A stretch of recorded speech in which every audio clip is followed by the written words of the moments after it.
है समाचार में। मैं हूं आपके साथ तृष्णा यादव। बुलेटिन की शुरुआत बड़ी और अहम खबर के साथ करेंगे। यूपी की हवा जहरीली और खतरनाक स्तर पर लगातार पहुंचती जा रही है। यूपी की हवा जहरीली हो गई है, खतरनाक स्तर पर प्रदूषण पहुंच चुका है। फैक्ट्रियों से निकलने वाला धुआं इसका कारण बन रहा है। निर्माण के दौरान डस्ट का हवा में मिलना भी इसका कारण बन रहा है। निर्माण सामग्री को कवर न किया जाना मुसीबत बन रहा है। लोगों को सांस लेने में भी दिक्कत हो रही है। लखनऊ का AQI 400 के करीब पहुंच गया है। वहीं नोएडा में AQI 529 के करीब पहुंचा है। लोगों को खासा परेशानी हो रही है। लगातार जिस प्रकार से प्रदूषण बढ़ रहा है, कहीं इसका जो सीधा असर है वो जनजीवन पर पड़ रहा है, लोगों के जीवन पर पड़ रहा है। तमाम तरह की बीमारियों का सामना लोगों को करना पड़ रहा है। जो नोएडा का AQI है 529 पहुंच चुका है। ग्रेटर नोएडा का 418 पर, गाजियाबाद का AQI 416 पर, मेरठ का AQI 386 पर, कानपुर का AQI 311 पर पहुंच चुका है। वहीं लखनऊ का AQI जो है वो इस वक्त 4 पर पहुंच चुका है। फर्रुखाबाद के AQI 348 पर पहुंच चुका है, जिसमें सबसे ज्यादा नोएडा का AQI 529 पर पहुंच चुका है। लगातार जो AQI रेट है वो बढ़ता हुआ जा रहा है। प्रदूषण लगातार जो है वो बढ़ता जा रहा है। लोगों को बहुत सारी दिक्कतों का सामना करना पड़ रहा है। सांस संबंधी तमाम तरह की जो बीमारियां हैं उससे लोग ग्रसित हो रहे हैं। रेस्पिरेटरी रिलेटेड बीमारियां लगातार बढ़ती जा रही है। रेस्पिरेटरी बीमारियों के जो मरीज हैं उनकी जो संख्या है वो अस्पतालों में बढ़ती जा रही है। लगातार अक्टूबर, नवंबर, दिसंबर के महीने ऐसे होते हैं, त्योहारों के बाद से AQI बढ़ता है, प्रदूषण बढ़ता है। लगातार प्रदूषण जो हवाएं है वो जहरीली होती जाती है। तमाम तरह की जो उपाय है वो किए जा रहे हैं प्रदूषण को कम करने के लिए। तमाम तरह के रोक लगाए जा रहे हैं। उसके बावजूद भी जो उत्तर प्रदेश का AQI है वो बढ़ता हुआ जा रहा है। कई कारण होते हैं AQI बढ़ने के, अलग अलग कारण होते हैं। अगर देखा जाए तो देश के बड़े शहरों में प्रदूषण के रियल टाइम मापन के उद्देश्य से 2000 राष्ट्रीय जो गुणवत्ता सूचांक है, हम इसकी बात कर रहे हैं, इसको लॉन्च किया गया था। संवाददाता लोकेश हमारे साथ जुड़ चुके हैं। लोकेश, देखिए लगातार AQI बढ़ता जा रहा है, तमाम प्रयासों के बाद भी बढ़ता हुआ जा रहा है। किस प्रकार की कोशिश की जा रही है अब प्रदूषण को रोकने के लिए? कल परसों जो है देर शाम ग्रैब 4 लागू किया गया था, जो पोल्यूशन है उसको काबू करने के लिए। लेकिन उसके तहत एक नियम ये भी है कि जो BS4 डीजल वाहन है उन पर संचालन पर रोक लगी है दिल्ली और NCR में। लेकिन हकीकत ये है कि उनको किसी तरीके के वाहन पर रोक नहीं है। तो उसको चेक एंड बैलेंसेस करने का कोई भी तरीका नहीं है। अभी तक किसी भी अथॉरिटी ने कोई भी गाड़ियां जब्त नहीं की हैं इस तरीके की, जो कि BS4 डीजल की वो सड़कों पर चल रही है। इसके अलावा जो स्कूल और तमाम अन्य जो संस्थान है वो बंद किए जा चुके हैं। फिलहाल दिल्ली और नोएडा के भी ऐसा गाजियाबाद और आसपास के जिलों में इस तरीके की कोई भी नई कवायद देखने को नहीं मिलेंगी। हालांकि बच्चों को आज भी स्कूल जाना पड़ा है। लेकिन एक जो है वो पॉजिटिव पॉइंट है कि कल रात से गाजियाबाद के आसपास के इलाकों में तेज हवाएं चलने शुरू हुई थी, और इसकी वजह से जो AQI लेवल कल सुबह का तकरीबन 450 से ज्यादा था, 470 के करीब था, वो आज 380-386 के करीब है। तो ये एक बेहतर साइन है, क्योंकि हवाओं के चलते जो पोल्यूशन का लेवल है वो शिफ्ट करता है। और इसके अलावा दिल्ली के भीतर या फिर आसपास के पूरे NCR के आसपास के तमाम जगहों वापस आएंगे। हमारे साथ संवाददाता संदीप खेर लखनऊ से जुड़ चुके हैं। संदीप, लगातार आज जो AQI है वो लखनऊ का 400 पर पहुंच गया है। लगातार प्रदूषण बढ़ता हुआ जा रहा है। किस प्रकार से रोकथाम के उपाय किए जा रहे हैं? बिल्कुल, देखिए त्रिशला, जिस तरीके से कह सकते हैं कि अभी तक दिल्ली की आबो हवा खराब थी, लेकिन अब लखनऊ की जो हवा है वो भी प्रदूषित यानी जहरीली हो चुकी है। आज अगर सुबह की बात कर लेते हैं तो तमाम जो कह सकते हैं कि मॉर्निंग में वॉक करने के लिए लोग जाते थे, उसमें चाहे बुजुर्ग हो, चाहे बच्चे हो, या फिर अगर बात करी जाए जवान हो, वो सभी लोग आज मॉर्निंग वॉक के लिए नहीं निकले। क्योंकि कल रात में देखिए अलीगंज में जिस तरीके से AQI यानी एयर क्वालिटी इंडेक्स 500 के पार पहुंच गया। 500 के पार पहुंचने का मतलब देखिए कहीं ना कहीं से सांस लेने में दिक्कत और उसी के साथ साथ आंखों में जलन महसूस होती है। हालांकि उत्तर प्रदेश प्रदूषण नियंत्रण बोर्ड ने देखे लगभग 35 इकाइयां, यानी जहां से कहीं ना कहीं से धुआं निकलता है, प्रदूषण निकलता है, ऐसी इकाइयों को बंद करने के निर्देश दिए। और उन्होंने ये भी कहा है कि अगर इसमें सुधार नहीं होता है तो आने वाले समय में सभी जो ऐसे उद्योग हैं उनको कुछ समय के लिए बंद किया जाएगा। लालबाग है, तालकटोरा है, इन सभी को रेड जोन घोषित कर दिया गया है, क्योंकि लालबाग का AQI 400 है। और वहीं पर अगर बात करी जाए तालकटोरा का, क्योंकि वहां पर भी देखिए तमाम ऐसे जो इंडस्ट्रियल्स हैं, कह सकते इकाइयां हैं, वो लगी हुई हैं। तो देखिए राजधानी लखनऊ में जिस तरीके से प्रदूषण बढ़ रहा है, जिस हम आपके तरीके पास से वापस आएंगे। संदीप, हम आपको रोकना चाहेंगे, हम आपसे ये पूछना चाहेंगे, इस वक्त आप लखनऊ की कौन सी जगह पर स्थित है? लगभग टेम्परेचर इस वक्त जो है वो 22 पर पहुंच गया है। सुबह के देखिए 9:03 हो रहे हैं, लेकिन जो स्मॉग है वो देखने को मिल रहा है लखनऊ में भी। हम चाहेंगे पहले दर्शकों को आप पीछे दिखाएं कि किस प्रकार से स्मॉग अभी भी देखने को मिल रहा है सुबह के 9:03 पर भी। संदीप, बिल्कुल देखिए त्रिशला, जब मैं सुबह आज घर से निकला था तो मुझे महसूस हुआ कि शायद जिस तरीके से सर्दी बढ़ रही है तो ऐसे में कोहरा है, लेकिन जब मुझको सांस लेने में दिक्कत हुई तो पता चला कि ये कोहरा नहीं है बल्कि ये प्रदूषण है, यानी वो फॉग है, वो धुंध है। मैं पीछे की तस्वीर में एक बार कोशिश करूंगा आपको दिखाने की, अपने कैमरामैन अमित से बोलूंगा कि जो पीछे की आप तस्वीर देख सकते हो उसमें बिल्डिंगें जो हैं वो देखिए आपको साफ नहीं दिखाई दे रही होगी। ये सामने एक बड़ी बिल्डिंग है, क्यों?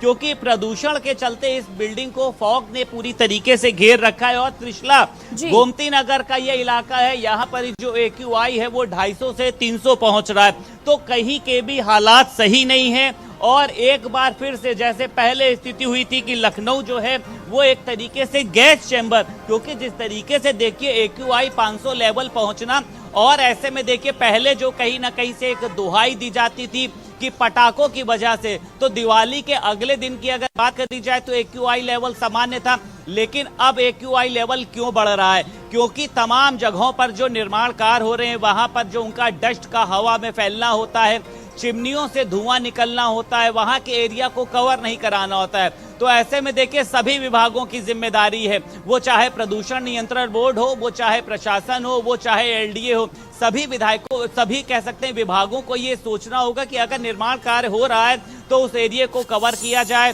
फॉगिंग की व्यवस्था की जाए, जल की व्यवस्था की जाए, जिससे मिट्टी ना उड़ने पाए। क्योंकि देखिए लोगों को दिक्कतों का सामना करना पड़ रहा है। आज अगर मॉर्निंग में कोई भी वॉक के लिए निकला होगा। वापस आएंगे लखनऊ का और उत्तर प्रदेश का हाल जानेंगे। पहले लोकेश हमारे साथ जुड़े हुए गाजियाबाद से। लोकेश, देखिए तस्वीरें हमने अभी अपने दर्शकों को लखनऊ की भी दिखाई। लगातार पूरे उत्तर प्रदेश में जो है वो प्रदूषण बढ़ता हुआ जा रहा है, तमाम तरह की कोशिशें की जा रही है। कल जो मीटिंग हुई है लोकेश, मीटिंग में क्या कुछ बातें निकल करके सामने आई है? किस प्रकार से प्रदूषण को नियंत्रित करने के लिए तमाम तरह के प्रयास जो है वो किए जा रहे हैं? देखिए, जो मीटिंग आयोजित की गई थी, इसके अलावा ये डिस्ट्रिक्ट लेवल पर भी मीटिंग की गई है, जिसमें पॉल्यूशन कंट्रोल बोर्ड के, GDA के और तमाम नगर निगम के अलावा डिस्ट्रिक्ट एडमिनिस्ट्रेशन के लोग लगाए गए हैं। उसमें साफ तौर पर ये कहा गया है कि जो फैक्ट्रियां संचालित होती हैं अदर देन PNG और बायोफ्यूल से, उनको बंद करने के आदेश दिए गए हैं। हालांकि ऐसा जमीनी स्तर पर बिल्कुल नहीं है। सड़कों पर मैकेनिकल स्वीपिंग कराने की बात कही गई है, लेकिन ऐसा भी होता दिखाई नहीं दे रहा है। और तीसरी अहम बात कि जो पानी का छिड़काव से लेकर के लोगों को कंस्ट्रक्शन पर रोक लगाने को कहा गया था, फिलहाल कंस्ट्रक्शन पर भी रोक नहीं लगाई गई है। अब बड़े निर्माण कार्य शहर के भीतर चल रहे हैं, चाहे वो NCRT का काम चल रहा है। दूसरी तरफ हाईवे पे तो फिर भी धूल उड़ने की घटनाएं कम है। जो शहर के भीतरी सड़क हैं वहां पर हालत बेहद खराब है। जो सरकार ने 15 नवंबर तक गड्ढा मुक्त करने का अभियान कर रखा है, ऐसे में सड़कों पर उन सड़कों का निर्माण कराया जा रहा है, तो धूल उड़ना लाजमी है। और ऐसी कई और सड़कें हैं जहां टूटी हुई हैं, तो वहां पर खासकर इंडस्ट्रियल एरिया और जो GT रोड से सटे हुए इलाके हैं, वहां पर स्थिति और ज्यादा भीषण हो चुकी है, बहुत ज्यादा भयावह हो चुकी है। बिल्कुल बिल्कुल लोकेश, देखिए जो स्मोक टावर था नोएडा का डीएनडी के पास बना हुआ था, कल भारत समाचार ने आपने दिखाया था कि स्मोक टावर काम नहीं कर रहा है, लेकिन आज जो औद्योगिक विकास मंत्री है नंद गोपाल नंदी, उनका कहना है कि कुछ खराबी के कारण नहीं चल रहा था, वो काम कर रहा है। क्या वो काम करना शुरू कर दिया है जो स्मोक टावर नोएडा का है लोकेश? देखिए, अभी तक इसकी जानकारी नहीं है कि वो काम करना शुरू कर चुका है या नहीं, लेकिन भारत समाचार ने ये सवाल सबसे पहले उठाए थे कि जब साल के इन 3 महीनों के भीतर ये परेशानी आती है पोल्यूशन की, तो क्यों नहीं इसे पहले से ठीक कराने का काम किया गया था। न केवल नोएडा में बल्कि गाजियाबाद के सबसे पॉल्यूटेड एरिया है इंदिरापुरम, जो कि दिल्ली और नोएडा की सीमा से लगा हुआ है, वहाँ भी स्मोक टावर लगाए गए थे, लेकिन अभी भी उनकी वर्किंग कंडीशन के बारे में कोई जानकारी नहीं है। और हैरानी तो आपको तृष्णा जानकारी ये होगी कि कल जो वसुंधरा का जो AQI सेंटर था, AQI मैपिंग सेंटर, वो पूरी तरीके से बंद था, क्योंकि कल AQI बेहद ज्यादा था। ऐसे में देर शाम तक उसको ठीक कराने का काम किया गया, क्योंकि पूरे इलाके की AQI मैपिंग हो ही नहीं पा रही। बिल्कुल लोकेश, देखिए कहीं ना कहीं लोगों को अब जो रेस्पिरेटरी से रिलेटेड बीमारियां हैं, डॉक्टरों का भी ये कहना है, जो भारत समाचार की टीम ने अस्पतालों में डॉक्टरों से बात की तो उनका भी ये कहना है कि लगातार सांस संबंधी जो मरीज है वो बढ़ते जा रहे हैं अस्पतालों में, सांस संबंधी जो भी बीमारियां हैं वो बढ़ रही हैं। इसके बीच भी सबसे बड़ा मुश्किल और का कारण बना हुआ है उत्तर प्रदेश में ये स्मॉग। फिलहाल तमाम जानकारी के लिए आप दोनों का बहुत बहुत शुक्रिया। बच्चों को अभी मैं छोड़कर आ रहा हूँ, तो सुबह देखा कि वैसे तो दिवाली के बाद से लग रहा है कि पॉल्यूशन है, क्योंकि बच्चों को दिक्कत हो रही है, सांस लेने में दिक्कत हो रही है, बुजुर्ग लोगों को दिक्कत हो रही है।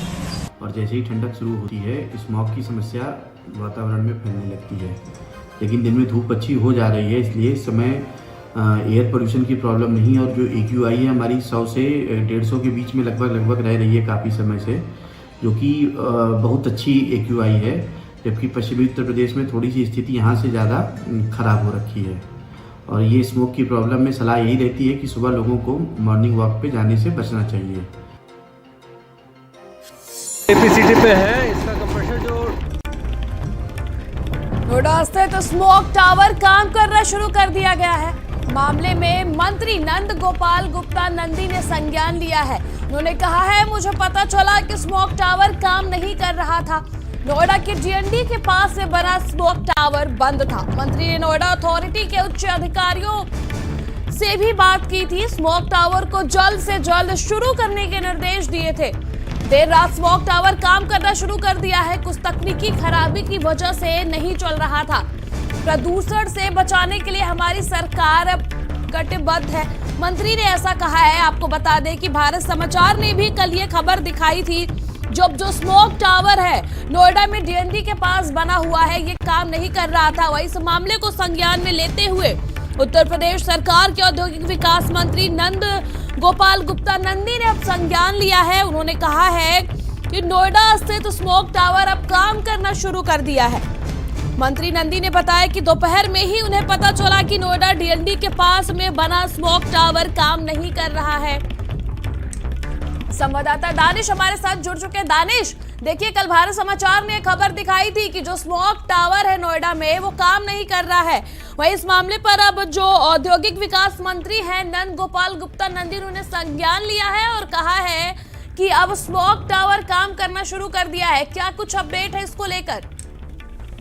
बिल्कुल, देखिए प्रमुखता से कल भारत समाचार ने इस खबर को उठाया, दिखाया और किस तरीके से ये बंद पड़ा है, किस तरीके से 2021 में इसका उद्घाटन किया गया था, करोड़ों रुपए की लागत से इसको खड़ा किया गया था। इस वक्त भयानक पोल्यूशन है नोएडा के अंदर, लिहाजा ये सब चीजों की जरूरत है, लेकिन उसके बावजूद भी कबाड़ की तरीके से खड़ा हुआ था टावर, ना वो चल रहा था, ना उसका मोटर चल रहा था। भारत समाचार ने इसके बाद जब खबर दिखाया तो विभाग में हलचल मची। जो बाकायदा जो है सीओ ने इसका संज्ञान लिया और जो औद्योगिक मंत्री विकास मंत्री हैं नंद गोपाल नंदी, उन्होंने इसका जो है संज्ञान लिया और अब जाके टावर चलाया जाएगा। कहीं ना कहीं नोएडा विकास प्राधिकरण की ज्यादातर जो योजनाएं और परियोजनाएं हैं, इनका सत्यापन सरकार की तरफ से नहीं होता है। शायद यही वजह है कि नोएडा विकास प्राधिकरण अपना मनमानी करता रहता है और ऐसी योजनाएं जो आम लोगों के भले के लिए बिल्कुल होती बिल्कुल हैं। दानिश, देखिए लगातार प्रदूषण बढ़ रहा था। आज जो AQI है वो अपने चरम पर है, प्रदूषण बढ़ रहा था और जो स्मोक टावर है वो बंद पड़ा हुआ था। मुसीबत बढ़ने के बाद इस पर संज्ञान लिया गया और उसे शुरू कराया गया। इसके पहले कहाँ थे नोएडा प्राधिकरण के अधिकारी, जब पूरी तरह से उत्तर प्रदेश की जनता मुसीबतों का सामना कर रही है, उन्हें सांस संबंधी बीमारियों का सामना करना पड़ रहा है, लेकिन जब खबर दिखाई जा रही है, संज्ञान लिया जा रहा है, तब इस पर कार्य किया जा रहा है। दानिश, बिल्कुल देखिए, नोएडा विकास प्राधिकरण की जो हीरा हवाली है, हीरा डवाली भी कह लें इसको, तो वो इतनी ज्यादा है कि नोएडा के अंदर सिर्फ और सिर्फ रंग रोगन का काम, पेंटिंग का काम तो होता है, लेकिन जो मेन जरूरतों की चीजें हैं वो यहाँ पर नहीं दिखाई देती। किसी चीज की अगर उद्घाटन भी होता है तो उसका जो रखरखाव होता है वो ढंग से नहीं किया जाता। चाहे वो जो एलिवेटेड रोड नोएडा में जितने बनाए गए हैं वो भी प्राइवेट कंपनी से ही बनाए गए हैं। ज्यादातर नोएडा में रोडों की भी यही हाल है। बिल्कुल, तमाम जानकारी के लिए आपका शुक्रिया दानिश।